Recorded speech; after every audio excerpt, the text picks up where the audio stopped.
Hey everyone, it's Jessica here. I've had a few requests for how I back my cut files in my Cricut design space, so I am actually going to show you how to do that today. So once I upload my file, I have already got mine uploaded right now, so I'm just going to click it from my recent uploads and insert it into my canvas here. I'm going to go ahead and resize that down to about 8 inches, and I know that my papers here that I have already cut out and ready to go are about 8 inches, so that's what I want to use today. I'm going to go ahead and cut my first layer. I don't have to do anything to this cut file. It's from Pear Tree Cutfile, so it's already prepped and ready to go. I'm going to go ahead and cut that. I do have my material. It's like a thicker cardstock. It's a textured cardstock. So I'm going to go ahead and set my base material at cardstock plus so that I make sure it cuts through that layer of paper. So I'm going to go ahead and cut that. I did cancel this for the sake of this video just because I've already done this and I'm just making this video now. But I will show you how I do my contour feature to hide my layers here. What I do is I select my cut file, I go to that contour button. But before I do that, I actually create a mask. So I'm going to go to my shapes here and bring in a rectangle. I'm just going to overlay the rectangle over the part that I want to cut out or slice using this slice tool. So I've clicked the slice button, and then I'm just going to select the layers here that I have actually sliced, and then I'm going to delete all of those layers. So there should be 3 slice layers that I deleted there. You can delete them one by one if you want to just click on them. Then I'm going to go ahead into this contour feature. I'm going to hide all of the contours by clicking the button on the bottom, and then I'm just simply clicking on the areas that I do want to cut, so by bringing them back in and unhiding them just by clicking them once. And as you can see, I've clicked all the insides of the letters, and between the B and O and the O and W have a little space in there that I've clicked as well. So then I'm just going to hit the X and go back to my cut file or my canvas design, and I have all of this. It's already blacked out. That's going to create a solid layer to actually cut out that entire piece, and it's perfectly set that it will go right behind my entire cut file, so I don't have to mess with that at all. There is a little piece at the bottom that it'll cut, but I'm not worried about that. If you wanted to clean that up a little bit with that masking tool or that slice button again, you could certainly do that, but I didn't worry about it too much.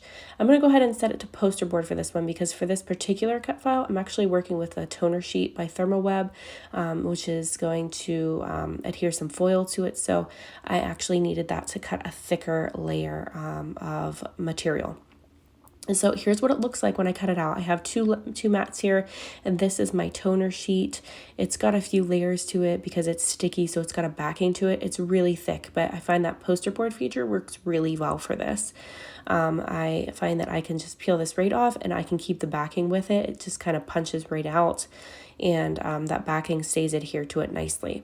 So I've got my top layer, which just is the layer that I cut first.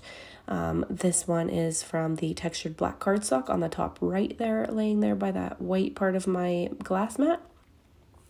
And I am just working with this one. I'm going to actually rub this off because I am applying some foil sheets to this toner sheet, if that makes sense. So I'm going to make this a foil design. But if you're just using regular paper, you can just use your regular cardstock feature or the cardstock plus button as well. So you just kind of have to play with your machine and see what setting works best. So here I'm just overlaying my my foil sheet and seeing what size I need. I'm going to actually make this a rainbow foil, so I'm just going to cut a couple pieces off of this and lay it on top. And I am going to sandwich this in between a craft and carrier sheet that is by Thermoweb as well, and I will run that through my hot laminator. So here's my craft and carrier sheet. Just opening that up. I want to lay my foil directly onto this toner sheet so that the foil gets adhered. You want the colored side facing you. So I'm just trimming off the excess.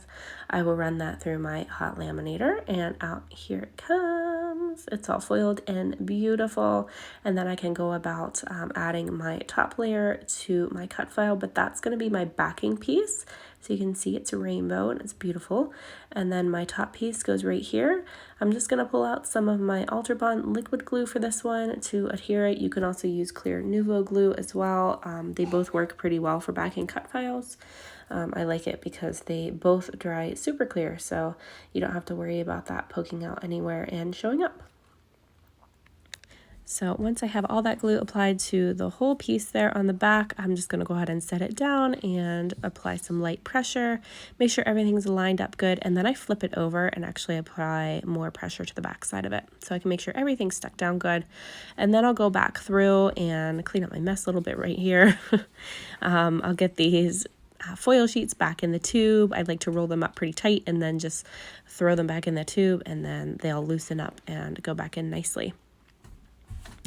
And then for the middles of my pieces here, my middles of my letters, I like to put the negative letter back into itself and then apply the middle.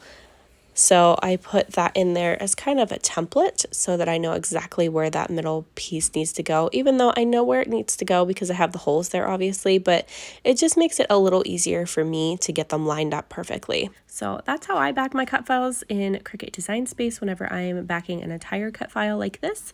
I typically don't use this method if I'm backing each individual letter. I usually do that by hand, but I hope this helps some of you out. And if you guys want to see anything else that I do, please let me know and I will be sure to make videos for that. So thank you guys so much for being here. Thanks for watching, and I hope this helps you back your cut files with Cricut Design Space. Bye-bye.